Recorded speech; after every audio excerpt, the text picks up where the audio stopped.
Hello. You've got quite a number of performances coming up, haven't you? You've got one tomorrow. You've just done one tonight. Yeah, I've got, I think, 2 or 3 tomorrow. 2 or 3? 2 or 3, yeah. I'm hosting one and then doing my show. I think that's all I've got tomorrow. Is hosting easier? It depends. Like when I was a student here, some of my first gigs, I would host them because I could they just made me host them. Really, I don't know. They just made me do it, and so I did that for a long time. And I don't really like doing it so much anymore because I like just talking for 20 minutes, as you can tell. And this is the rest of the interview, just me talking. I'm not going to let you get a word in. Sorry, I have one question. What? Streaking at DNU. Streaking at DNU. Yeah. That was my legacy. That's what I did my degree in. Streaking with history. Yeah, you've done it more than once. Done it several times. I think 3 or 4. How are you not considered a public menace? Because I know when to do it. I know when to do it well. People are clapping right now for the streaking. That's what they want. They heard I was back in town. Oh, no, I did it. I usually always do it under the cover of darkness, like a superhero. You don't ever streak in the daytime. And so it was always really late at night, and sometimes it'd be from the Students Union to just down the road where all the streakers are putting on their clothes. If you've been to that part of Leicester, there's a load of people just pulling up their jeans because we're never like that. We ran around in a gang. It was quite a streaky gang. We used to click like that. It was sick. Did the police ever recommend a good time to do it in the end? No, they didn't. I think they were just saying it out of just it's not a good time. It sounds like there was something wrong with the economy, or it's not a good time for streaking right now. There's a credit crunch going on. Everyone's depressed. People need to people don't want to see that Jack right now. But no, they never said. They just put me in the car, and I got dressed in the car, and then they just let me go.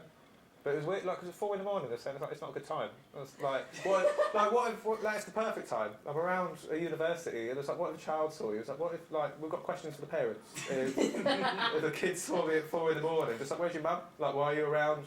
Are you doing an undergrad? Are you a genius? Get out of here. I don't it's horrid. So. Yeah. Okay. You. Yeah. Just picture We'll do this naked next time. I don't know. Just me, just naked, just running around, and you're trying to interview me. Be a bit nippy. Just chase it. No, I'm used to it. My body's used to it. Like people who go to the Arctic, your body gets used to it. You got any students been to the Arctic? No, not quite yet. It's a trip to New York. That's about as close as we're probably going to get. Never. Right. Okay. Okay. Would you say your time at Demontfort University helped your career in any way? Oh, massively. It really does. Anyone who says otherwise, if you went to university and started doing stand-up, it helps so much. Because I did creative writing, so that kind of helps anyway. But I feel bad because as soon as I started doing comedy, I was like, well, this is all I want to do. Why do I have to do a dissertation? I really don't want to. And it helps in just loads of ways. Just meeting new people, and I really started learning more when I came here because I had no idea about university at all. And then when you get your loan coming in, that wonderful imaginary money that you just get for no reason at all, you haven't earned it, you just give it. And I was spending most of my loan driving around the country doing gigs for free. There was once where we drove from Leicester to Barnstable in Devon and back in a night, which is an 8-hour round trip. And for 10 minutes unpaid comedy, and then just came back and then went to the library and pretended to do some work, and then there's so many factors in it that I just adore, but I don't want to be someone who clings on to still being a student. Do you miss Leicester though? I do, because it's just great. I love everything about it. I love the fact that you're at a Greggs and you can see another Greggs. That's really good. You've got your king that you found and everyone went mad for it. It's just great. You love a yumshi. I do, yeah. I love a yumshi, and also I love the accent. It's the laziest accent in the world. Munda, that's it. It sounds like it's just falling out of your head. It's wonderful. It's really, really cool, and it's on the up. When I came in for my open day in 2009, all the bit around the curve, that was you could still drive around that. I don't know whether you were allowed to. A lot of people were angry at me. There's people diving out of the way and stuff. It's pedestrianised. I was I don't even know what that word means. I'm going to DNU.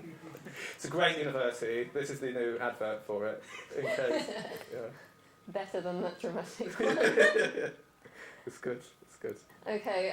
What else aside from this comedy festival can we expect for you in 2016?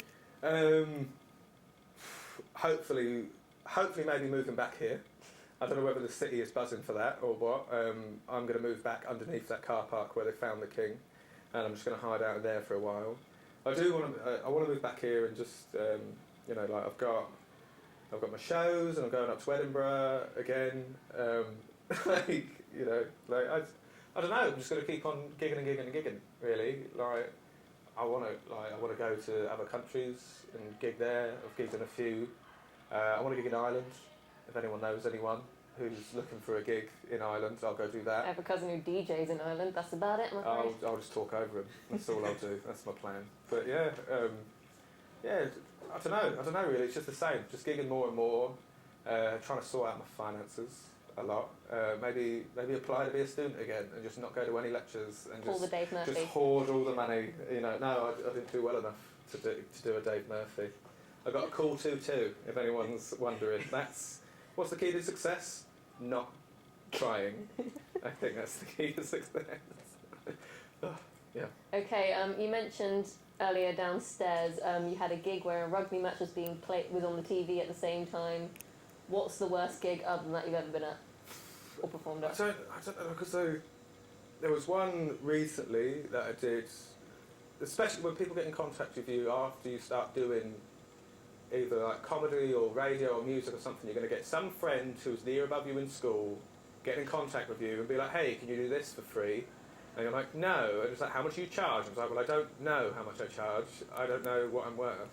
So it was a Christmas gig, and Christmas gigs are always bad because it was for a company, and there was no one bringing me on or anything. It was just in a pub near my house. So I was like, okay, I'll do that. And they were all eating dinner. I was like, yeah, you can come on while we're eating dinner. No, I'm never going to come on while you're eating dinner at all. Like, I'm not competing with food. And I don't want to hear like people go, oh, this is lovely, or was that a joke about snooker? Like, I don't want to deal with it. And then there was no one from the company even bringing me on, which is usual rules if you're doing a gig for a company. So I asked this guy, it's like, can you say some words and then bring me on? Thinking that this guy would have respect. He was on a different table. He was with the company, he wasn't just someone eating at the thing. And so I asked him to bring me on, and he's like, as soon as he went on, everyone hated him. I don't know what he'd done in the company or what. They were just like, shut up, you baldy, like just yelling at him, and then he didn't even remember my name, so he just had to be, oh, now, the comedian. And then I just had to talk over people eating for a bit, but, I don't like thinking about anyone that's been too bad. I tend to just block it out of my mind, really. It's like, I was onwards, just don't worry about it too much. So I don't know, really. Like, other people have had way worse. I avoid them, unless the money is right. Okay, and will you be seeing any other comedians at this festival? I feel really bad, because probably not. Like, not out of any kind of like spite or anything. I just don't go watch stuff. Even when I go up to the Edinburgh Festival, I don't really watch anything. You have to like really force me to go watch something. I haven't even seen Breaking Bad. Like, that's how little I want to watch anything at all. Like, I'm still watching Malcolm in the Middle, and it's really good. It's going to be great with Frankie. He becomes a race car driver later in life. I can recommend people. Like, that's the best I can do. Like, my hot tip is Lucy Thompson with her show Lady. It's a debut show, and I reckon that's going to do great. Anything with Dan Nicholas in. Me and Dan Nicholas also went to Demontfort, and on paper we shouldn't be friends, but we are. And he's got loads of like creative stuff. Matt Hollins as well. There's loads of people in Leicester who I really recommend as well. But I don't know. There's all sorts. It depends what you're after. I don't know. The bassist from Kasabian. He's probably around, just walking around or something. Mark Selby, the snooker player. No one cares about Mark. No one ever cares. It's snooker. No, don't. Don't like snooker. Right, yes, okay. Okay, when else can I see you in the festival? On Wednesday, so I'm hosting something somewhere at the pizza thing. I don't know. Just go to a pizza place and I'll be there. And Pizzeria. Wednesday, so it's my show from last year, which I did in Australia and in Edinburgh, called Is This the Best Jack Campbell? And that's the new Brewdog building, which has been several other buildings throughout its time. And that's 7:30? 8:30. So Wednesday 8:30 is This is the Best Jack Campbell at Brewdog, and then Thursday is my new show called Boy Girl Brain, and that's at the Globe, which is part of the Cookie, and that's on Thursday at 7:30. And then I'll be here on Friday at midnight, getting naked at a gig. Bring it back. No streaking, just stood there naked. So if anyone wants to see that, it's online. I don't know really. I can't really do a preview for that at all. But yeah, I'm going to be here a lot. I'm just going to be here, just around town, just creeping around halls, telling jokes. I don't know. Yeah, I'll be here a lot. I'm in the brochure. Look for my weird face, and I'll be in there. Okay, I'll be looking out for just a random guy with his ass hanging out then. Yep, that'll be me. Demon TV, we don't do porn. That is the one rule. Okay, thank you very much.